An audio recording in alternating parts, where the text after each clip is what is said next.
बिस्मिल्लाहिर्रहमानिर्रहीम। अस्सलाम वालेकुम। मैं हूँ राबिया अरमगान और मैं आपके साथ एक बार फिर हाजिर हूँ ई स्टेशन के साथ।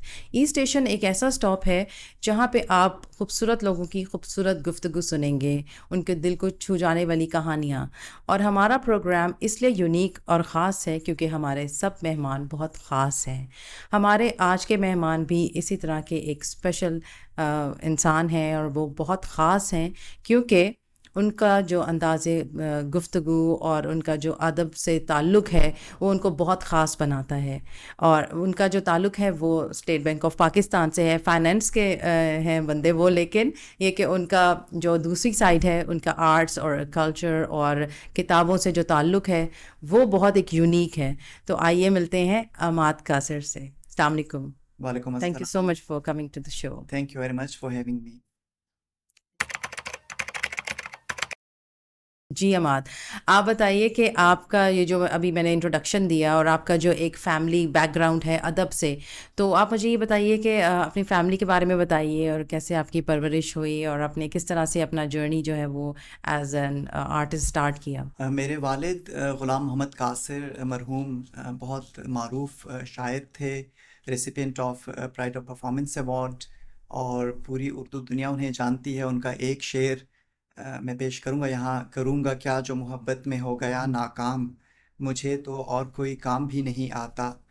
और वालिद ग़ुलाम मोहम्मद कासिर जैसे मैंने बताया। फिर मेरे नाना सईद अहमद अख्तर मरहूम, वो भी शायर थे। उनके भी 13-14 मजमूए आए, इंग्लिश के भी उनके मजमूए हैं। हम्म। और फिर मेरे मामू खावर अहमद, वो भी एक शायर हैं। उनकी भी 4-5 किताबें शाया हो चुकी हैं। फिर मेरे दूसरे मामू अमजद सईद, वो अंग्रेज़ी में शायरी करते हैं। मेरी अम्मी सलमा कासिर, वो भी लिखती हैं। She is a social worker also, वाह। और वो विमेन एम्पावरमेंट के हवाले से भी काम करती हैं और ख़ुद भी लिखती हैं। तो मुझे जो एक घर में माहौल मिला, वो बहुत ही अदबी था। यानी जब हमने आँख खोली तो हमारे इर्द-गिर्द किताबें और इल्म की बातें और हम्म। आर्टिस्ट और शायर, लिखने वाले, ये सब लोग हुआ करते थे। तो मेरा बचपन इस लिहाज से बहुत मुख्तलिफ था कि मुझे बचपन ही से ये बात मालूम थी कि किताब से मोहब्बत या इल्म से या शेर से मोहब्बत या क्या होती है। हम्म। हमारा आप बाय प्रोफेशन एक बैंकर हैं, तो आपको आपका ये जो साथ में आपका जो आर्ट के साथ आपकी मोहब्बत है, आपका जो आप लिखते हैं, आप बुक्स वगैरह कंपाइल करते हैं, आप स्केचिंग करते हैं, यू आर एन आर्टिस्ट। तो आप किस तरह से ये कैसे कॉम्बिनेशन बना आपका, और मतलब कैसे ये दो अलग अलग चीज़ें हैं। जो लोग तो यही समझते हैं कि जो एक बैंकर है वो हर वक्त हिसाब किताब में और फाइनेंसिस में लगा हुआ है, तो उसका ये जो एक जमालियाती ज़ौक़ है ये आपके अंदर कैसे आया और इसको आप कैसे साथ लेके कैसे चल रहे हैं। अच्छा देखिए, परवीन शाकिर ने कहा था कि हिंद से गिद्ध की तरह मेरा दिन खा जाते हैं, हर्फ मिलने मुझे आते हैं ज़रा शाम के बाद। तो हिंद से और हर्फ का जो एक कम्बिनेशन है, आपने ठीक कहा कि आम तौर पर जो लोग आपके दिमाग की एक साइड इस्तेमाल कर रहे होते हैं वो दूसरी साइड नहीं इस्तेमाल करते। एक में right side of your brain इस्तेमाल हो रही होती है, हाँ। एक में लेफ्ट। एक आर्ट्स है, एक प्योरली जो आपका एनालिटिकल साइड है, फाइनेंस है जैसे। हम्म। लेकिन वी हैव एग्जांपल्स, जैसे मुश्ताक यूसुफ़ी साहब हैं, या और बहुत से ऐसे नाम हो सकते हैं हम्म। कि जिन्होंने फाइनेंस में भी वो बहुत आगे रहे, बहुत पीक पे गए। बैंकिंग के शोबे से अगर हम बात करें, और साथ ही साथ उनका जो एक लिटरेरी साइड थी, उसमें भी उन्होंने बहुत नाम कमाया। ऑल्दो कि ये मुश्किल ज़रूर होता है, लेकिन अगर आपका पैशन है, आपका शौक़ है, हम्म। तो वो आपको आपकी रहनुमाई भी करता है, और आप फिर उन दोनों को साथ बैलेंस्ड तरीके से लेकर चल सकते हैं। अच्छा, आपको जो अदब है वो एक विरसे में मिला है, तो आपने भी जो ये बुक भी लिखी है मेरे सामने, ये पढ़ी हुई है आपने जो बुक कंपाइल की है अपनी, इनका जो स्केचिंग आपने की हुई है इसके अंदर, और आपकी पोइट्री है पोइट्स की। और फिर इसकी जो यूनिक बात है वो ये कि वो तमाम शख्सियात जो अहम शख्सियात हैं वो इस बुक के अंदर उनकी पिक्चर्स भी आपके साथ मौजूद हैं। तो ये कैसा एक्सपीरियंस था आपका। ये मेरी ताज़ा तरीन जी जो जी। किताब है, पोर्ट्रेट्स ऑफ प्रेस्टीज। इसमें this is basically a collection of portraits drawn by me. इसमें पोइट्स हैं, ऑथर्स हैं, और बहुत से इसमें और सेलिब्रिटीज़ हैं इसमें। उन सब की वो तस्वीर जो जिन लोगों ने मुझे इंस्पायर किया किसी भी एंगल से, किसी भी हवाले से, हम्म। उनकी तस्वीर, जैसे आपने कहा कि मुझे आर्ट से शुरू से है शौक़, तो मैं बचपन से मुझे तस्वीरें बनाने का शौक़ था, स्केचिंग का। और इस किताब में फिर मैंने कुछ किताबों के स्केचेस के टाइटल्स के लिए, बैक टाइटल्स के लिए स्केचेस बनाए, और वो मेरी तवक्को से ज़्यादा पजीराई मिली उन पर। फिर मुझे ख़्याल आया कि इन तमाम स्केचेस को जो ज़्यादा अच्छे बने हैं उन्हें यकजा करके किताबी शक्ल में शाया किया जाए। तो वो पोर्ट्रेट्स मैंने इस किताब में यकजा किए। मेरे जो पब्लिशर हैं उनका भी ये मशवरा था, और उनका इस किताब में अगर आप देखिए तो इसमें आपको जो एक और यूनिक बात है वो ये है कि एक तरफ तो उन लोगों के स्केचेस हैं, पोर्ट्रेट्स हैं, हम्म। साथ उनका बहुत एक शॉर्ट सा इंट्रोडक्शन भी है। जी। और अगर वो पोएट हैं या पोएट नहीं हैं, दोनों सूरतों में उनका कोई कोट या उनका शेर, मिसाल के तौर पे अगर फराज साहब का स्केच मैंने बनाया है तो एक उनके नीचे स्केच के नीचे उनका शेर भी है, हम्म। और जिन लोगों से मेरी मुलाकात हुई है तो वो तस्वीर भी है। तो इसमें एक तरह से वो आर्ट भी है और एक हिस्ट्री का भी इसमें टच यूँ है कि वो सारी चीज़ें इसमें महफूज हुए हैं इस किताब में। और इसकी बहुत ही ओवरवेलमिंग रिस्पांस मिल रहा है मुझे जहाँ जहाँ पर ये किताब अभी तक पहुँची है, ऑल दो कि इसको भी कुछ दिन हुए हैं हम्म। इस किताब को शाया हुए, but the response is wonderful. जी, बहुत ही ज़बरदस्त है, मैंने ख़ुद भी देखी। अच्छा अमान, आपकी बुक्स, आपकी जो पोर्ट्रेट्स वग़ैरह होते हैं वो मैंने देखा कि मुख्तलिफ़ मशहूर जगहों पे, बिल्डिंग्स के अंदर आपके स्केचेस पाए जाते हैं। मैंने लिबाफ में देखा, मैंने स्टेट बैंक ऑफ पाकिस्तान में भी देखा। तो आपको कैसा लगता है ऐसी जगहों के ऊपर आपकी, जब आपका जो एक फ़न पारा आपका कह सकते हैं कि वो जब आप वहाँ देखते हैं बड़े बड़े आर्टिस्ट के साथ, जैसे सादिक़ैन की पेंटिंग्स हैं, तो उसके साथ आपका जो आर्ट वर्क है, so how do you feel? It feels amazing. मुझे बहुत अच्छा लगता है, बहुत खुशी होती है, बहुत एक फ़ख्र की फीलिंग होती है। जैसे आपने कहा बहुत बड़े आर्टिस्ट, जैसे मिसाल के तौर पे अगर मैं कहूँ कि पाकिस्तान एकेडमी ऑफ लेटर्स, हुँ। अकादमी अदबियात पाकिस्तान, वहाँ पर अगर आप देखें तो असलम कमाल और बहुत से और हमारे मुल्क के मारूफ जो मुसव्विर हैं उनके बने हुए फ़न पारे वहाँ पे आवेज़ा हैं। हुँ, हुँ। और उन तस्वीर के बीच में अगर मेरे हाथ का बना हुआ कोई पोर्ट्रेट वहाँ पे आवेज़ा है तो वो मेरे लिए बिलाशुबा एक एज़ाज़ की बात है, इसलिए भी कि इतने बड़े नामों के साथ मेरा काम भी अगर वहाँ पे मौजूद है तो हुँ। खुशी होती है ये देखकर। इमाद, हम आपके साथ आपके बचपन में चलते हैं। आप हमें ये बताइए कि वो कौन-सा ऐसा लम्हा था बचपन में जब आपको फर्स्ट टाइम ऐसा लगा कि you are deeply connected with arts? अच्छा, जैसे अभी कहा कि मुझे विरसे में ये शौक़ यानी आर्ट्स, समझ लीजिए कि मुझे थोड़ा डिफरेंट हवाले से मिला, यानी जहाँ पे बाकी सब मेरी फैमिली में हुँ। लफ्ज़ के साथ उनका एक ताल्लुक़ था, मुझे रंगों के साथ अपना ताल्लुक़ जोड़ना ज़्यादा दिलचस्प और कदरे यूनिक लगा। हुँ, हुँ। मैं बहुत छोटा था, मुझे याद है जब स्कूल के ज़माने में पीटीवी के लिए जो मुख्तलिफ़ प्रोग्राम्स, पेशावर में हमारा बचपन गुज़रा है तो वहाँ पीटीवी पेशावर से बहुत से बच्चों के ऐसे प्रोग्राम्स होते थे जिसमें मुझे एज़ चाइल्ड आर्टिस्ट बुलाया जाता था, और मैं वहाँ पे मुख्तलिफ़, जैसे मिसाल के तौर पे कायद डे पे मैंने कायद हुँ। आज़म की तस्वीर आके बनाई। इसी तरह कोई और ऐसा मौका होता था इवेंट, एक प्रोग्राम मुझे याद है उसका नाम ये दुनिया मेरी है हुँ, था, हुँ। हाँ, उसमें मैं बिल्कुल। पूरा एक क्वार्टर में यानी 13 एपिसोड्स में आके मैं कोई ड्राइंग, कोई कार्टून, कोई ऐसी पेंटिंग बनाता था।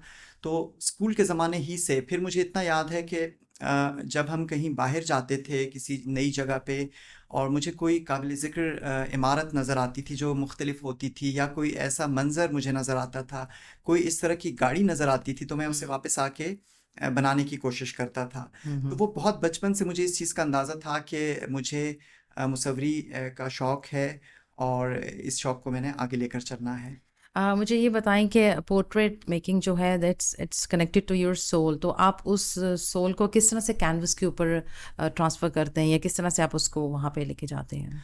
देखिए, जो मैंने ज़्यादातर पोर्ट्रेट्स बनाए हैं वो शायरों के या अदीबों के हैं, और उनमें चूँकि मैंने उनका काम पढ़ रखा होता है, तो मैं ख़ुद को उनके उस माइंडसेट में लेकर जाने की कोशिश करता हूँ हुँ, कि हुँ। मिसाल के तौर पे अगर कोई शायर, मुझे उसकी कोई ख़ास नज़्म पसंद है, या उस शायर का एक ओवरऑल मुझे उसका एक अंदाज़ पसंद है, तो मुझे लगता है कि वो नज़्म तख्लीक करते वक़्त वो क्या सोचता होगा, और फिर उस सोच को मैं ख़ुद पे यूँ समझ लीजिए कि तारी करके मैं उसका जब स्केच बनाने की कोशिश करता हूँ तो वो ज़्यादा अच्छा बनता है। और वो जो एक उसके चेहरे पे वो एक तासुर, यानी आप देखें जो स्केच अच्छा आर्टिस्ट जब भी कोई स्केच बनाता है तो वो उसकी उस जिसका वो स्केच बनाया जा रहा है हम्म, उससे थोड़ा सा वो उसको डेलिबरेटली मुख्तलिफ रखता है। बिल्कुल। जो आपका कैमरा है, कैमरा तो बिल्कुल एग्जैक्ट उसी तरह से तस्वीर लेगा, लेकिन आर्टिस्ट का पता ही तब चलेगा कि उसका आर्ट वो लग भी रहा हो और वो तस्वीर कैमरे से मुख्तलिफ भी हो।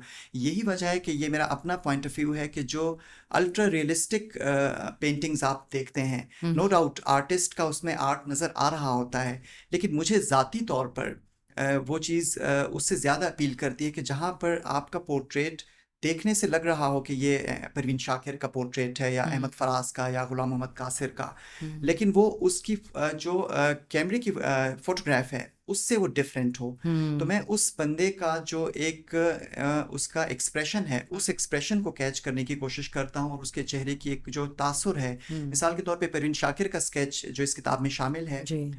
उस स्केच में परवीन शाकिर का जो चेहरा है, उनकी आप अगर तस्वीर गौर से देखें तो उनकी तस्वीर में एक ख़ास तरह की उदासी उनके चेहरे पे जी। नज़र आती है। उनकी शायरी में भी आपको कहीं कहीं वो नज़र आता है वो सिलसिला।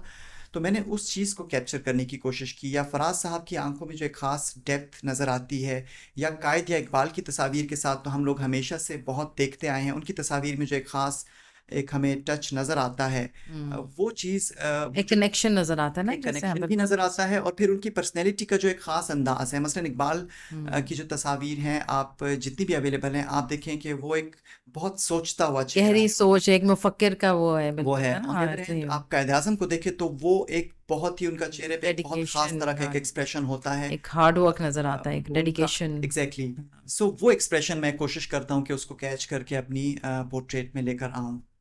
कोई ऐसा पोर्ट्रेट जिसने आपको चैलेंज किया हो इमोशनली या टेक्निकली? कोई? टेक्निकली तो आपको बहुत से हाँ, पोर्ट्रेट्स चैलेंज करते हैं, ट्रू। और यू विल बी सरप्राइज्ड कि जो पोर्ट्रेट्स देखने में आपको आसान लगते हैं वो ज्यादा मुश्किल वो, है। हाँ, अब उसमें मैं आपको दो पोर्ट्रेट्स का आपको हवाला दूंगा जो दोनों इस किताब में शामिल हैं, हम्म। और दोनों इंटरेस्टिंगली ख़वातीन के हैं। एक हैं प्रिंसेस ऑफ वेल्स डियाना, हम्म। और एक हैं डॉक्टर रूथ फाओ। हम्म। अब आप देखें लेडी डियाना का फेस जो है, उनकी बहुत यंग एज में डेथ हो गई थी, बिल्कुल। 36 व्हेन शी वाज 36, या। उनका पोर्ट्रेट अगर आप देखें तो उनके चेहरे पे कोई रिंकल नहीं है, वो एक स्माइलिंग फेस है, और she was the most photographed lady. उनका पोर्ट्रेट या उनकी स्माइल कैप्चर करना मुझे ज़्यादा मुश्किल लगा बनिस्बत डॉक्टर रूथ फाओ, जिनका एक ओल्ड फेस है, जिनके चेहरे पे बहुत सी झुर्रियाँ हैं। अब अगर एक आम बंदा इन दो तस्वीर को देखेगा तो वो ये सोचेगा कि जो डॉक्टर रूथ फाओ का फेस है, क्योंकि उस पर झुर्रियाँ हैं, वो एक ओल्ड लेडी का फेस है जो मैंने तस्वीर सेलेक्ट की। जी। She was also very beautiful when she was young, लेकिन जो तस्वीर मैंने सेलेक्ट की वो उनकी एक ओल्ड एज की तस्वीर है, और उसमें उनके चेहरे पे बहुत झुर्रियाँ हैं। देखने वाला ये सोचेगा कि झुर्रियाँ ज़्यादा हैं तो ये तस्वीर मुश्किल होगी, लेकिन वो तस्वीर निस्बतन आसान है क्योंकि उसमें रेफरेंस पॉइंट्स ज़्यादा हैं, नकूश ज़्यादा हैं। जितनी झुर्रियाँ आप बनाते जाते हैं आप एक्चुअल तस्वीर के करीब होते जाते हैं। On the other hand lady Diana के चेहरे पे कोई रिंकल नहीं है, लेकिन उनकी सिर्फ स्माइल को कैप्चर करना मेरे लिए कदरे ज़्यादा मुश्किल था। ये तो टेक्निकल चैलेंज था। इमोशनली मेरे लिए जो सबसे मुश्किल तस्वीर थी, that was of my father Ghulam Mohammad Qasir. जब उनकी कुल्लियात, उनकी डेथ के बाद एक शेर अभी तक रहता है कि उन्वान से उनकी कुल्लियात पर हम काम कर रहे थे, तो मेरी हमेशा से ख्वाहिश थी कि उनकी किताब का जो टाइटल है और उनका जो स्केच है वो मेरे हाथ का बना हो। उनकी ज़िंदगी में भी उनकी ख्वाहिश थी। उनकी जब तीसरी किताब आ रही थी दरियाए गुमा, तो समहाउ मैं उसका टाइटल नहीं बना सका था, जिसका मुझे उस वक्त बहुत अफसोस हुआ था।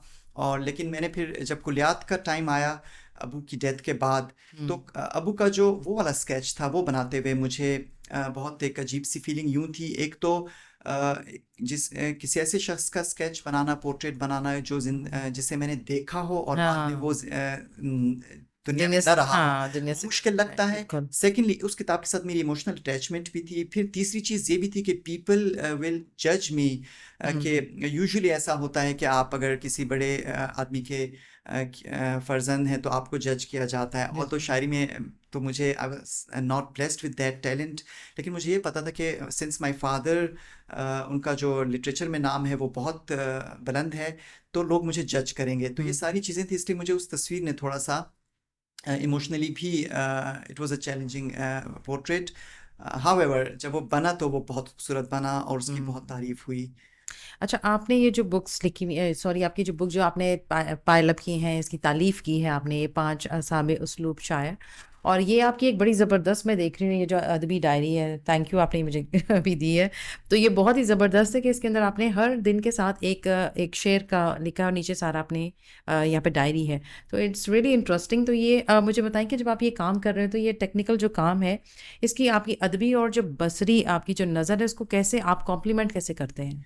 अच्छा देखिए, जैसे आपने कहा मुझे मुसव्विरी का शौक़ है, लेकिन साथ हुँ। साथ मुझे लिटरेचर पढ़ने का या ख़ुद लिखने का भी शौक़ है। और उस हवाले से मेरे पास बहुत सारे मेरी ज़ेर मुताला रहती हैं ऐसी किताबें जो बहुत स्पेशल होती हुँ। हैं। अब ये जो 2 किताबें आपने जिनका ज़िक्र किया, पांच साहिब उस्लूब शायर, जी। आप जानती हैं कि पाकिस्तान का जो अदब है उसमें जो 1970 की दहाई है, हुँ, हुँ। वो बहुत ही अहमियत की हामिल है और उसमें सबसे ज़्यादा जो प्रोमिनेंट पोइट्स हैं वो उसी दहाई में सामने आए। वो एक अलग मौजू है। हुँ। लेकिन उसी ज़माने के जो कुछ शायर हैं, ग़ुलाम मोहम्मद कासिर, मेरे वालिद मरहूम, उनका ताल्लुक भी 70 की दहाई में सामने आने वाले शुअरा में था। फिर मुझे उसी दहाई के सरवत हुसैन, जमाल एहसानी, उनकी शायरी भी पसंद थी। फिर उनसे थोड़ा-सा सीनियर अगर आप देखें तो शकीब जलाली और महबूब ख़ज़ां। तो हुँ। ये 4-5 लोग ऐसे थे कि जिनकी शायरी मुझे पसंद थी। और अब मामला कुछ यूँ है कि जब हम किसी भी अच्छे शायर को पढ़ते हैं या आप जब किसी को रिकमेंड करते हैं तो लोगों के पास आजकल टाइम कम होता है हुँ, हुँ। उन्हें पढ़ने का। हुँ। तो मुझे ये आइडिया मेरे पब्लिशर ने कहा कि अगर हम एक किताब में 4-5 शायरों का मुंतखब कलाम यकजा करें तो उसमें ये होगा कि एक ही किताब में आपको 4-5 लोगों का एसेंस मिल जाएगा, उनकी पोइट्री, हुँ, उनका हुँ। सारा।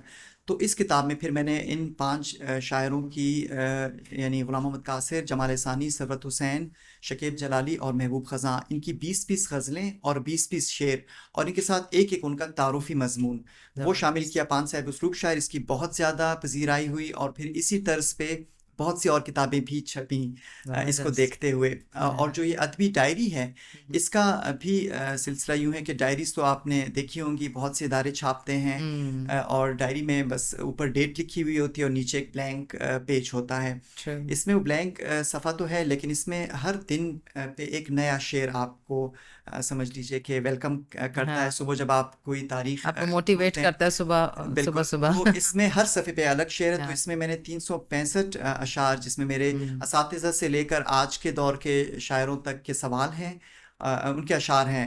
और साथ ही साथ जो है उनके अहम अशार और मेरे पसंदीदा अशार इसमें शामिल हैं। अमाद, आपने ये जो पोर्ट्रेट्स ऑफ प्रेस्टीज जो कंपाइल की है, आपकी ये जो बुक पब्लिश हुई है, मुझे बताएं कि जब आप इसके ऊपर काम कर रहे थे तो आपके ज़हन में कोई गज़ल, मिसरा या शेर कोई कोई था ख़ास? इस बुक की तैयारी में बहुत सी गज़लें, मिसरे, नज़में, बहुत सी चीज़ें मेरे ज़हन में आती रहीं। उसकी एक वजह ये भी है कि इसमें कोई एक सेलिब्रिटी का पोर्ट्रेट तो है नहीं, इसमें बहुत सारे पोर्ट्रेट्स हैं और उसमें ज़्यादातर शायर और अदीब हैं। और मैंने फिर इसका आइडिया ये था कि जिसकी पोर्ट्रेट होगी, उस पोर्ट्रेट के साथ उन्हीं का कोई शेर भी होगा। वाओ! तो इस आइडिया पे पहले काम नहीं हुआ, साथ उनका इंट्रोडक्शन और फिर साथ मेरी तस्वीर। तो मैंने फिर बहुत से अशार, यानी अगर उसमें, और मैंने कोशिश ये की कि उनके ऐसे अशार हुँ, हुँ। हों कि जो उनके तस्वीर के साथ मैच भी कर रहे हों, या वो अशार वो हों कि जो मुझे ज़ाती तौर पे ज़्यादा पसंद हैं। यानी अभी पॉडकास्ट के स्टार्ट में मैंने अपने वालिद का एक बहुत मारूफ शेर पेश किया था। जी। लेकिन इस किताब में जहाँ उनकी तस्वीर है, उनका जो पोर्ट्रेट है, उसके नीचे मैंने वो शेर नहीं दिया, बल्कि वो जो शेर दिया है वो है कि यूं मुसव्विरी में गुम हो रही है खत्ताती, जी। नाम जब लिखूं अपना तेरी शक्ल बनती है। वाह! तो इसी तरह मैंने बाकी भी जो शायर हैं हुँ, या हुँ। जो लोग पोइट्स नहीं हैं, तो उनका कोई कोट हुँ, जो है वो तस्वीर के साथ दिया है। ज़बरदस्त। और मिसाल के तौर पे आप कायद-ए-आज़म, ही वाज़न्ट अ पोएट, कोट्स उनके बहुत से हो सकते हाँ, थे, उनकी तो तकरीरें हो सकती बहुत थी, लेकिन वहाँ ज़बरदस्त। कायद-ए-आज़म की तस्वीर के साथ हाँ। मैंने अपने वालिद की ही एक बड़ी खूबसूरत नज़्म है कासिर साहब की कायद-ए-आज़म के हवाले से। अच्छा। और उसका मैं आपको 2 शेर मतला है उसका। एक था गैर यहाँ, हुँ, एक मेरा हुँ। हमसाया था, मेरी हस्ती को तो बस तूने ही मनवाया था। वाह! और आखिरी शेर जो कायद-ए-आज़म की तस्वीर के रेफरेंस में है, देखिए कि मैंने पूछा था कि इखलास किसे कहते हैं, मैंने पूछा था कि इखलास किसे कहते हैं, एक बच्चा तेरी तस्वीर उठा लाया था। वाह। तो अब कायद आज़म की तस्वीर के नीचे ये शेर, और ये शेर कहा भी कायद आज़म के लिए गया है। हम्म। तो इस तरह मैंने बहुत सारी चीज़ें इस किताब में जमा की हैं जो पोइट्री से रिलेटेड हैं, उनकी शायरी है। तो इस किताब में उनके स्केचेस भी हैं, पोइट्री भी है, इंट्रोडक्शन भी है। सो एक बहुत ही इंटरेस्टिंग सा ये वंडरफुल कॉम्बिनेशन है। वंडरफुल। अच्छा, आप मुझे ये बताएं, जैसे शायर हसास होते हैं, एक हसास तबीयत रखते हैं, तो क्या शायरी का जो आपको शौक़ है, इसने आपको दुनिया को देखने का जो पर्सपेक्टिव है उस पर कितना रोल प्ले किया है? किस तरह से आप देखते हैं दुनिया को एज अ शायर सोल? देखिए, आर्टिस्ट सेंसिटिव होते हैं। ये तो एक क्लीशे जुमला है, सबको पता है। आर्टिस्ट चाहे वो शायर हो, अदीब हो, पेंटर हो, किसी भी उसका उसके एक्सप्रेशन से ताल्लुक़ हो, वो चीज़ों को डिफरेंटली देखते हैं। और शायरी में बहुत पावर है। यानी हम बचपन से सुनते आए हैं कि अल्लामा इकबाल की शायरी जो थी, उसने बरसग़ीर के मुसलमानों को ख्वाब गफलत से जगाया, और फिर बेदार वो किया। मुसलमानों ने जो है वो अपने उस खोए हुए तशख़्ख़ुस को पहचाना, और फिर हमने एक स्ट्रगल की, और जिसके नतीजे में पाकिस्तान अर्ज़ का वजूद क़याम में हुआ। आया, बिल्कुल। तो अब देखें, अगर इस पे गौर करें तो अल्लामा इकबाल की पोइट्री में आपको बहुत सी ऐसी चीज़ें मिलती हैं कि आप अगर उस वक्त को, उस सिनेरियो को अगर जहन में रखें कि मुसलमान उस वक्त कितने ज़वाल पज़ीर थे, और सिर्फ वो शेर का एक समझ लें कि उसका असर था या उसका ज़ोर था। और तो इसमें बहुत सारी और चीज़ें थीं, कायद आज़म या जो बाकी उस वक्त के लीडर्स थे, उन सब का रोल उसमें शामिल है। लेकिन जो एक बहुत ही इम्पॉर्टेंट उसमें फैक्टर है, वो अल्लामा इकबाल की शायरी है।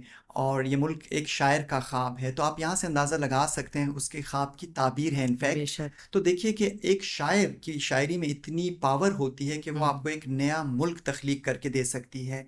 और अगर आप इससे हटकर भी देखें तो ग्लोबली भी आप देखें, जहाँ पर भी लोग कहीं पिस रहे होते हैं, तो ये उनके जो राइटर्स हैं, पोइट्स हैं, आर्टिस्ट्स हैं, वो ही उनको उनकी ओपिनियन बनाते हैं, उनको उनका एक विज़न उन्हें बताते हैं। आम बंदा शायद उतना आगे तक में भी नहीं देख सकता, लेकिन एक शायर की आंख, एक राइटर की आंख, एक आर्टिस्ट की आंख वो देख सकती है, जो आम आंखों से ओझल होता है। तो इसलिए आप कोई भी आर्ट आप देखते हैं तो वो आपको हमेशा मुश्किल वक्त में मुश्किलों से वो निकालता है, और आपको एक नई उम्मीद दिलाता है। चाहे आप किसी भी तरह की मुश्किल से हो। आप हमारा अपनी जो हिस्ट्री है पाकिस्तान की, रीसेंट हिस्ट्री देख लीजिए, अगर आप पॉलिटिकल हिस्ट्री भी देख लीजिए, उसमें भी जब ऐसे फेजेस आए कि जहाँ पर स्याह दौर जिनको कहा गया, तो वहाँ पर भी आप देखें कि बहुत से ऐसे शायर हैं, बहुत से ऐसे राइटर्स हैं जिनकी पोइट्री से आपको एक नई राह मिलती है। आप मिसाल के तौर पे फैज़ अहमद फैज़ को जब भी पढ़ते हैं तो वो आपको बहुत आगे तक लेकर चलते हैं। वो आपको तन्हा नहीं छोड़ते, वो आपको किसी मुश्किल में तन्हा नहीं छोड़ रहे होते हैं। मैंने इकबाल का जिक्र किया, आप गालिब की पोइट्री उठाकर देखें, आपको ज़िंदगी का शायद ही कोई ऐसा इनफरादी या इज्तिमाई हवाला शायद ही कोई ऐसा हो कि जिसके ऊपर आपको गालिब की पोइट्री में से आपको रेलिवेंट अशार न मिलें। बिल्कुल बिल्कुल। और देखिए, आपके शायर जो हैं वो एक बड़े कैनवस के ऊपर देखते हैं। बिल्कुल ऐसा उनका एक है। देखने का नज़रिया ही और होता है। इसलिए आपसे सवाल किया था कि आपका नज़रिया दुनिया को या ज़िंदगी को देखने का क्या है? बिल्कुल यही, जैसे मैंने आपसे ये गुजारिश की कि देखिए, यही सारी चीज़ें हम जब देख रहे होते हैं तो ज़िंदगी को देखने का, मुझे जो इन शायरों को पढ़कर या इन आर्टिस्ट्स का काम देखकर, या जी। सिर्फ शायरी नहीं, नॉवेल्स इंग्लिश के, उर्दू के, या बाकी जो आपका जितना भी लिटरेचर है, जो भी आपकी नज़र से गुजरता है, तो उसमें एक चीज़ जो बड़ी आपको प्रोमिनेंट लगती है, जो कम से कम मैंने सीखा है, वो ये है कि नेवर गिव अप। यानी आपको हर हालत में ऑप्टिमिस्टिक रहना होता है। एक आम आदमी शायद हिम्मत हार जाए, जी। लेकिन एक शख्स जिसने लिटरेचर पढ़ा है वो हिम्मत नहीं हारता। रेजिलियंस होती है, क्योंकि रेजिलियंस वो होती उसने है, वो सब चीज़ें पढ़ी होती हैं। एग्जैक्टली, रेजिलियंस होती है। उसे पता होता है लंबी है गम की शाम, मगर शाम शाम ही ही तो तो है। है, बिल्कुल। तो ये जो एक कॉन्सेप्ट होता है, ये आपको अदब ही अता करता है। हमेशा। और आपके अंदर एक पेशेंस भी, मेरा ख्याल है कि अदब जो है बहुत आपको आपके अंदर सब्र और हौसला पैदा करने में बहुत आपको हेल्प करता है। एब्सोल्युटली, ऐसा ही है, बिल्कुल। तो आपकी पर्सनालिटी पे जो भी आप पढ़ते हैं उसका बहुत असर होता है। अच्छा, आप मुझे ये बताएं, आपने माइंड साइंसेज और पैरासाइकोलॉजी में आपने बहुत से आर्टिकल्स भी लिखे हैं, सो आपका काफ़ी नॉलेज है इसके बारे में। तो इसके अगर इसके पर्सपेक्टिव में देखा जाए तो how do you see human brain and creativity, कैसे कनेक्ट करते हैं ये आपस में? अच्छा देखिए, creativity is a function of human brain and we या can relate this with the mind sciences in a way कि माइंड साइंसेस बेसिकली बहुत सारी बहुत एक वास्ट सब्जेक्ट है और उसमें बहुत सारी चीज़ें आती हैं। लेकिन अगर हम इसको बहुत आसान लफ्ज़ों में कहें तो ये आपको बुनियादी तौर पर सोचने का जो एक पैटर्न है, सोचने का तरीका है, ये आपको वो बता रही होती है कि जी। आप जो चीज़ सोच रहे होते हैं उसको वो आपकी ज़िंदगी पे कैसे असरअंदाज होती है। मिसाल के तौर पे हम लोग बहुत सी चीज़ें करते हैं, कहते हैं और हम इससे लाइल में रहते हैं कि उन चीज़ों का हमारी ज़िंदगियों पर कितना असर होता है। मिसाल के तौर पे अगर आप घर से निकलते वक्त ये कहें कि आज तो मैं लेट हो जाऊंगा या आज, तो उस दिन आप टाइम पे नहीं पहुंचते। अगर आप कोई एग्ज़ाम दे रहे हैं और आप ये कहते हैं कि मेरी तैयारी अच्छी नहीं है, तो हम्म। अगर आपका पेपर अच्छा भी हो तो भी रिज़ल्ट, क्योंकि आपका जो सबकॉन्शियस माइंड है जी। वो हमेशा उस चीज़ को एज एन ऑर्डर लेता है। जो भी बात आप करते हैं, सबकॉन्शियस माइंड के लिए मजाक या झूठ या इन चीज़ों की में कोई वो डिफ्रेंशिएट नहीं करता। It hmm. Takes everything as an order. Seriously. बिल्कुल। वो उसको ऑर्डर समझता है। हम्म। उसे लगता है कि ये आपका ऑर्डर है। मिसाल के तौर पे जब आपने कहा कि मैं लेट हो जाऊंगा या मैं एग्जाम में फेल हो जाऊंगा फॉर इंस्टेंस, हम्म। तो वो इसे ऑर्डर लेगा और इट विल मेक श्योर कि वही रिजल्ट्स मिलें। ट्रू। अब अगर आपको माइंड साइंसेस का फॉर एग्जांपल इन चीज़ों का इल्म है, तो आप क्रिएटिविटी से इसको यूँ रिलेट कर सकते हैं कि आप जो एक क्रिएटिव बंदा होता है वो एक इट्स 24/7 स्टफ। क्रिएटिव आदमी ये नहीं है कि उसने इतने टाइम के लिए क्रिएटिव रहना है और बाद में उसने, क्रिएटिव आदमी 24 घंटे ही अपनी किसी न किसी क्रिएटिविटी के ऊपर सोच रहा होता है। उसका ट्रू। पूरा टाइम अपनी उस क्रिएटिविटी के ऊपर ही गुजर रहा होता है। या कुछ नई चीज़ों के बारे में भी वो सोच रहा सोच होता रहा है। होता है बिल्कुल ऐसा ही उसको है। कैसे करना है, कैसे लेकर चलना है। यानी अगर मैं कोई स्केच बना रहा होता हूँ फॉर इंस्टेंस, अगर मैं एक गो में नहीं बनाता, यूजुअली एक गो में हो जाते हैं, लेकिन अगर बन भी जाते हैं उसके बाद भी मुझे लगता है कि यार उसके जो किसी फीचर में या किसी नक्श में, आंख में या लिप में या कमी रह आईब्रो गई में है। कहीं मुझे इसको मैं यूं करूँ तो ज़्यादा बेहतर लगेगा, तो वो अपनी तख्लीक के ऊपर टाइम गुजार रहा होता है। तो अब अगर आप माइंड साइंसेस को जानते हैं तो आप उसी फ्रेम ऑफ माइंड में रहते हैं कि मैंने कुछ क्रिएट करना है। मिसाल के तौर पे अगर आप घर से निकले हैं ऑफिस के लिए और आपकी गाड़ी सिग्नल पे रुकी है और कोई बेगर आया है, कोई बच्चा है छोटा और वो या फूल बेच रहा है जी। और वो आपकी नॉक करता है विंडो पे। अब एक आम आदमी जो होगा वो उसको मे बी इग्नोर करेगा, लेकिन अगर आप क्रिएटिव आदमी हैं, सेंसिटिव हैं और साथ ही आप माइंड साइंसेस से भी आगाह हैं, तो आप उस बंदे की उस बच्चे की जो उस वक्त की एक कैफियत है, न सिर्फ उसको महसूस करेंगे बल्कि जब आप ऑफिस पहुंचेंगे या शाम को घर वापस आएंगे तो आप उसके ऊपर मुमकिन है कि एक अच्छी नज़्म लिखें या उसको आप कहीं नसर में इस्तेमाल करें या उसके ऊपर मज़ीद कोई बात करें, उसको मे बी उसको आप पेंट करें। तो वो जो क्रिएटिव चीज़ होगी वो हर चीज़ में अपना एक क्रिएटिव जो उसका एलिमेंट है उसको तलाश करेगी, जो क्रिएटिव आंख होगी। और इसका माइंड साइंसेस से यही ताल्लुक़ है कि आप उस फ्रेम ऑफ माइंड में रहते हैं 24/7, तो आपकी क्रिएटिविटी ज़्यादा, उसकी प्रोबेबिलिटी ज़्यादा होती है, आप ज़्यादा अच्छा कह रहे होते हैं आप जब इसी स्टेट ऑफ माइंड में हो कि मैंने कुछ क्रिएट करना है। और आई थिंक जो क्रिएटिव माइंड्स होते हैं ना, वो हर चीज़ में ब्यूटी ढूंढते हैं। उनकी जो आंख में हुस्न होता है, जो क्रिएटिव लोग होते हैं। मैंने ये देखा है, मेरी ऑब्जर्वेशन है ये आप कि हाँ बिल्कुल। आपकी ऑब्जर्वेशन बिल्कुल ठीक है, बल्कि हाँ। यहाँ पर मैं आपको एक इंटरेस्टिंग एनेक्डोट सुनाऊंगा। एक अरेबिक पोइट थे और उनका बहुत कम उम्र बच्चा था, 4 5 6 साल उसकी उम्र थी और उस बच्चे को भीड़ ने काट लिया। अब वो जो बच्चा है उसको ये पता नहीं था कि इस भीड़ का नाम क्या है, उसे क्या कहते हैं उसको, लेकिन वो अब अपने अबू के पास आया जो कि खुद शायर थे और अब वो उसे बता रहा है कि मुझे एक पीली सी चीज़ ने काटा है और मुझे बहुत पेन हो रहा है, लेकिन वो पीली चीज़ के ऊपर इस तरह से ब्राउन ब्राउन लाइंस थी और उसके पर इतने खूबसूरत थे और उसकी जो डिस्क्रिप्शन दे रहा है। डिस्क्रिप्शन, हाँ। तो उस जो वालिद था उसने कहा कि मेरा बेटा शायर हो गया। यानी अब वो उस दर्द को भूलकर हाँ। उस भीड़ की ब्यूटी में खो गया। वाओ। तो जो शायर होता है या जो आर्टिस्ट होता है वो वहाँ भी ब्यूटी देख लेता है जहाँ आम आँख ब्यूटी नहीं देख जहाँ सकती। इंसान को तकलीफ हो रही हो वो वो उस पे भी वो अपने दिल को कर लेता है, तसल्ली देता है कि नहीं दिस इज ब्यूटीफुल, या उसको नजर आती है एग्जैक्टली खूबसूरती है। एग्जैक्टली सही है। वो आँख हर जगह ब्यूटी देख लेती है। बेशक। अच्छा मुझे ये बताइए, अभी हम तख्लीक की बात कर रहे हैं, हम लोग क्रिएटिविटी की बात कर रहे हैं, मुझे ये बताइए कि सॉलिट्यूड या जो तन्हाई है वो इंसान की जो क्रिएटिविटी है या तख्लीकी सलाहियत है उसको कितना स्पीड अप करने में कितना अहम रोल अदा करती है?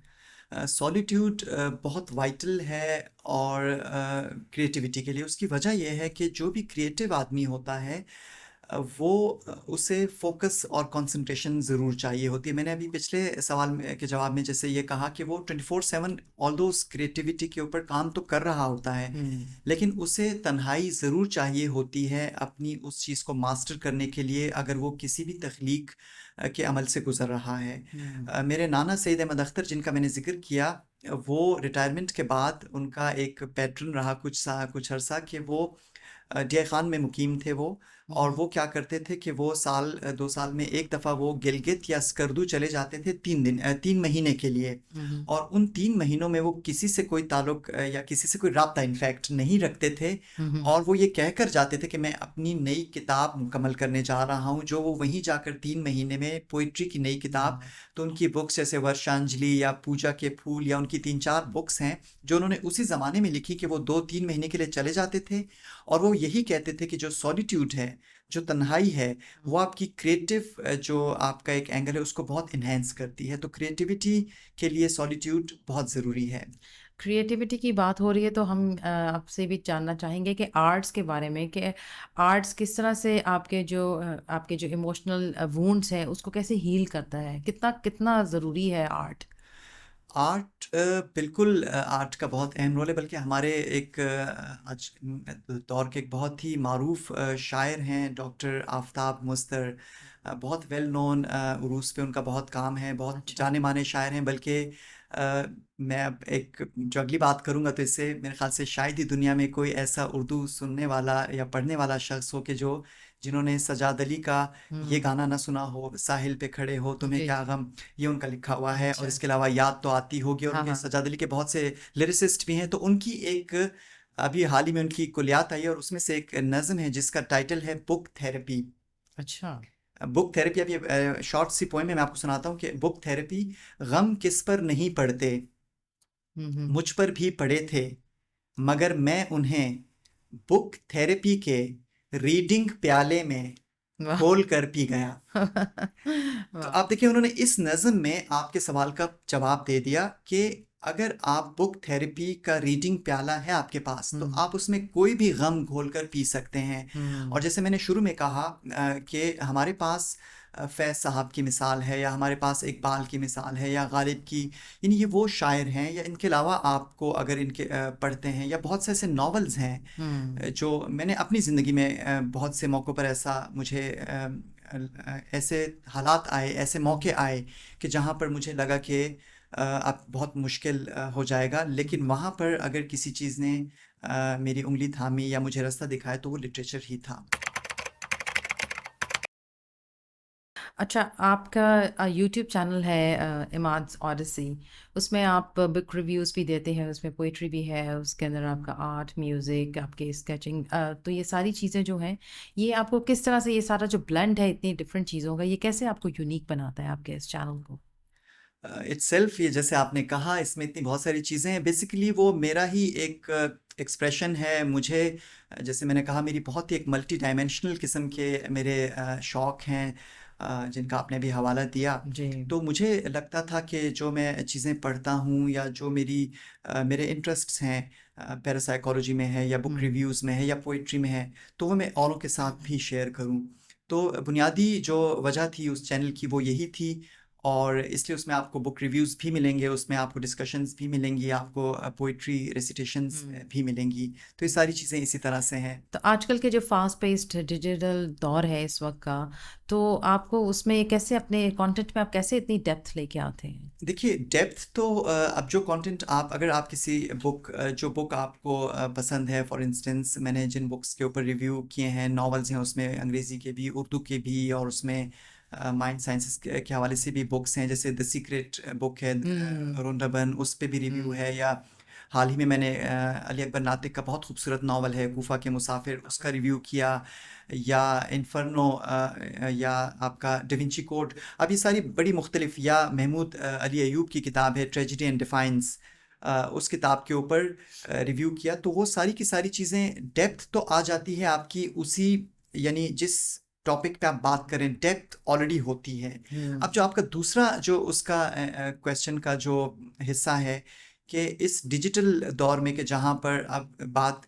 रील्स पे आ गई है कि चंद हाँ सेकंड्स, 10-10 सेकंड या 15 सेकंड की रील होती है, सही है। और लोगों का अटेंशन स्पैन इतना कम हो गया है कि उनको रील्स भी शायद अब तवील लगती हैं, सही तो वो रील्स को भी जल्दी जल्दी देख रहे होते हैं। लेकिन जहाँ पर डेप्थ होती है वहाँ पे इसका जो प्लस पॉइंट है वो ये है इस चैनल का, या आप यूट्यूब के ऊपर आप जब कोई चीज़ अपनी अपलोड कर देते हैं तो उसकी जो यूँ समझ लें एक्सेसिबिलिटी एक तो ज़्यादा हो जाती है, सेकेंडली वो वहाँ पे परमानेंटली सेव्ड रहती है, यानी वो आप you can revert back to it any time. तो जी मुझे इस तरह से होता है कि मेरा कोई चीज़ है कि जो किसी बंदे ने 6 महीने पहले, 4 महीने पहले देखी, और उसके बाद उसने अब जाकर उसको दोबारा तफसील से देखा, और वो मुझे बताते हैं कि यार वो जो तुम्हारी इतने महीने पहले तुमने एक रिव्यू दिया था फलानी बुक का, उसमें ये चीज़ मुझे अच्छी लगी। तो वो मुझे लगता है कि वो अटेंशन स्पैन तो कम हुआ है, लेकिन वो लोग उसको बार बार देख सकते हैं जो देखना चाहता है। तो जो सोचने वाला दिमाग है, जो पढ़ने वाला दिमाग है, या जिसको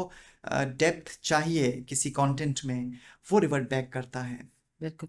अच्छा, आप मुझे ये बताएं कि आपका कौन सा ऐसा पीस ऑफ कंटेंट है जो के लोगों के दिलों को छुआ, जिसने और आपको बहुत पजीराई मिली, बड़ी अप्रिसिएशन मिली, जो कि आप एक्सपेक्ट भी नहीं कर रहे थे? कुछ ऐसा सरप्राइज आपकी लाइफ में आया हो तो? अच्छा, 2-3 चीज़ें हैं। वाह। एक तो पहली वही जो मैंने अभी कूफा की मुसाफिर जो नावल है उसका रिव्यू किया, और फिर उसमें से मैंने कुछ इक़्तिबासात भी पढ़े, अच्छा। उसका बहुत अच्छा रिस्पॉन्स रहा।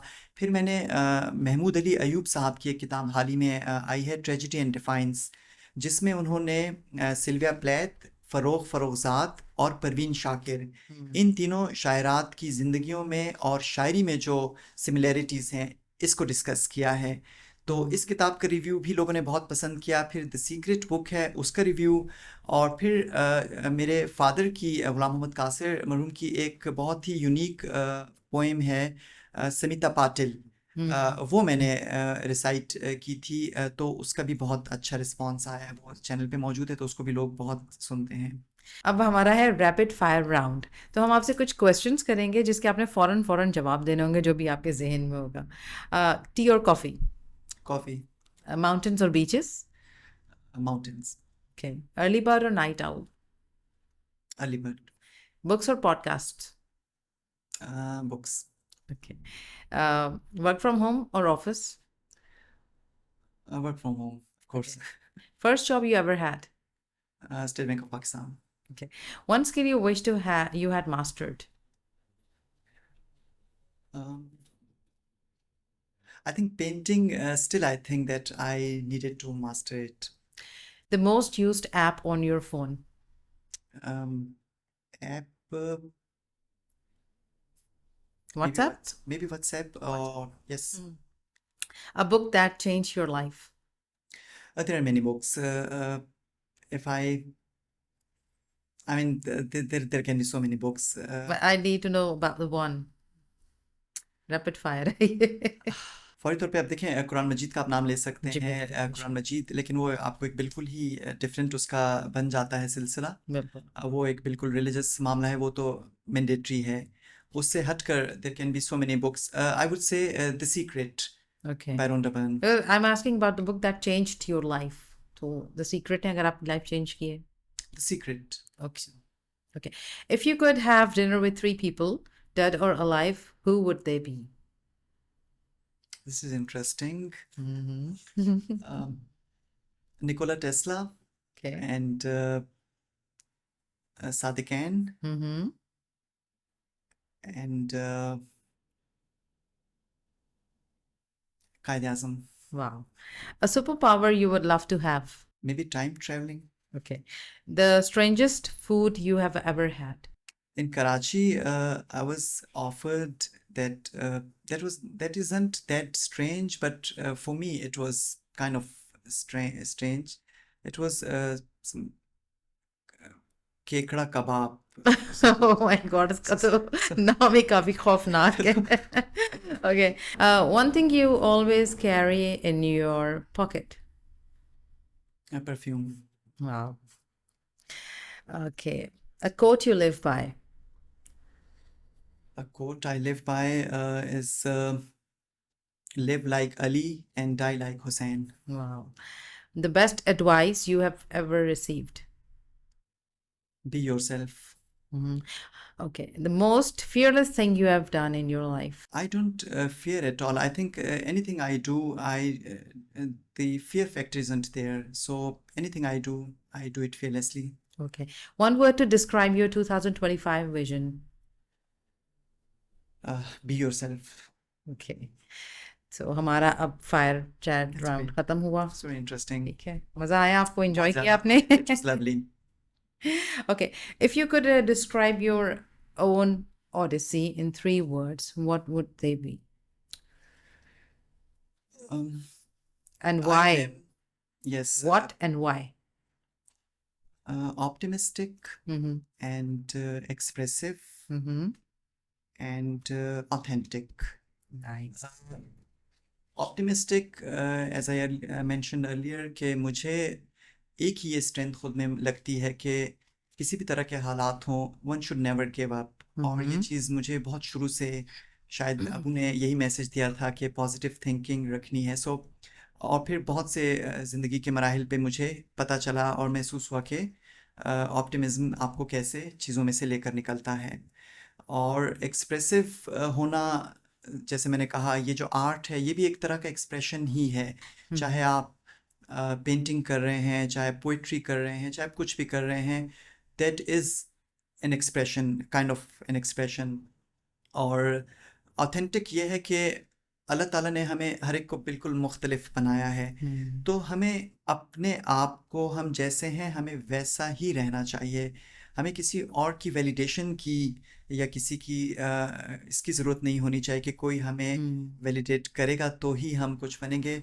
हम जैसे हैं हमें वैसा ही रहना चाहिए. तो आई गेस ये जो 3 लफ्ज़ हैं, ऑप्टिमिस्ट, ऑथेंटिक एंड एक्सप्रेसिव, ये मुझे लगता है कि मेरी अपनी जो जर्नी है उसको ज़्यादा बेहतर तरीके से एक्सप्रेस कर सकते हैं. अच्छा इमाद, आप you wear different hats. You're a banker, you're a digital creator and you are a writer. तो मुझे ये बताइए कि ये जो तमाम रोल्स हैं आपके, कभी इनका आपस में कोई कॉन्फ्लिक्ट हुआ है या ये एक दूसरे को फ्यूल करते हैं, आपके जो रोल्स हैं? देखिए, हमारी ज़िंदगी में इतनी ज़्यादा चीज़ें होती हैं. जैसे मैंने कहा कि हम लोग बहुत मल्टी डायमेंशनल, और मेरे शौक़ इस तरह के हैं, तो मुझे ज़ाती तौर पर इसमें इशू नहीं होता. मैंने परवीन शाकिर का शेर भी शुरू में पेश किया था. हमारे रोल्स अलग अलग हैं और हमें हर रोल में, यानी जो रियलिटी है, माइंड साइंसेस हमें ये बताती है कि हमारी जो रियलिटी है इसके बहुत से वर्जन्स जो हैं वो साइमल्टेनियसली मौजूद होते हैं. और हम जिस वर्जन से पे ट्यून कर लेते हैं हम उसी में जी रहे होते हैं. फॉर इंस्टेंस, अगर एक आपके सामने टीवी चल रहा है और आपके पास रिमोट है, तो आप चैनल 1 लगाएंगे तो उस पर हो सकता है कोई क्रिकेट मैच चल रहा हो, 2 लगाएंगे उस पर न्यूज़ चल रही है, 3 लगाएं उस पर कोई ड्रामा चल रहा होगा. अब वो जो 100 चैनल्स हैं वो सारे के सारे उस वक्त मौजूद हैं. ये आपके ऊपर मुनहसर है कि आप रिमोट से कौन सा चैनल जो है वो ट्यून इन करते हैं. बिल्कुल इसी तरह हमारी ज़िंदगी में जो हम अगर उसको इस तरह से देखें, यह हमें माइंड साइंसेस समझाती है, सिखाती है कि रियलिटी की वो सारी की सारी जो प्रोबेबिलिटीज़ हैं वो साइमल्टेनियसली मौजूद होती हैं. आप जिस पे ट्यून कर लें आप उस लम्हे में वही होते हैं. तो हम ये जितने भी आपने मेरे जो हैट्स मुझे बताए, वो सारे हैट्स मेरे लिए यूँ हैं कि मुझे बिल्कुल ऐसा ही लगता है कि जैसे मैंने रिमोट से स्विच किया है और अब मैं इस वक्त एक पेंटर हूँ, अब मैं राइटर हूँ, अब मैं बैंकर हूँ एंड सो ऑन. आपका जो रिमोट कंट्रोल है वो किसके हाथ में? मेरे अपने ही हाथ में होता है. One has to be very careful about it, क्योंकि आपको खुद ही अपने आप को डायरेक्ट करना होता है. अच्छा, आप मुझे ये बताएं कि आपका जो आर्ट्स और लिटरेचर से जो लोग इस वक्त मुंसलिक हैं, आप उनसे क्या उम्मीद रखते हैं और आप हमारे जो ऑडियंस है उनको क्या पैगाम देना चाहेंगे जो अदब से ताल्लुक़ है, जिनका ये जो शौक़ रखते हैं? देखिए, जो लोग अदब से ऑलरेडी ताल्लुक़ रखते हैं, जुड़े हुए हैं अदब से, वो तो बहुत अच्छा और बहुत ही शानदार काम कर ही रहे हैं, क्योंकि ये बात इटसेल्फ ही बहुत काफ़ी है कि वो अदब से मुंसलिक हैं। जो अदब से मुंसलिक नहीं हैं और वो ये बात सुन रहे हैं, उनके लिए मेरा ये मैसेज है कि उन्हें अदब से ज़रूर एक दफ़ा अदब के साथ जुड़ने की कोशिश ज़रूर करनी चाहिए, क्योंकि अदब आपको बहुत सारी ऐसी चीज़ें बता रहा होता है जो आपको अदरवाइज़ कहीं नहीं मिलती। अदब आपकी हर तरह की आपकी सोच की एक्सटेंशन है। अदब आपको जीने का तरीका सिखाता है, अदब आपको रेजिलियंस बताता है, अदब आपको पॉजिटिव रहने का एक हुनर अता करता है, अदब आपको ये समझाता है कि आपने किसी ख़ास सर्कमस्टांसिस में कैसे बिहेव करना है।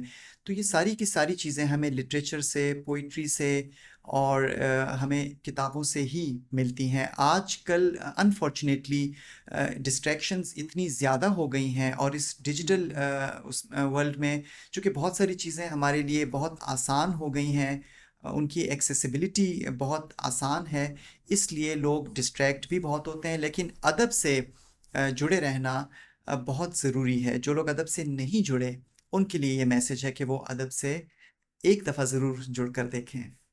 Thank you so much Amad for being on the show. हमें बहुत मौका मिला आज आपके साथ खूबसूरत आपकी सेरे हासिल गुफ्तगू सुन के, सोचने का, समझने का और नई बातें सीखने का, और बहुत सा अदब और लिटरेचर के बारे में जानने का।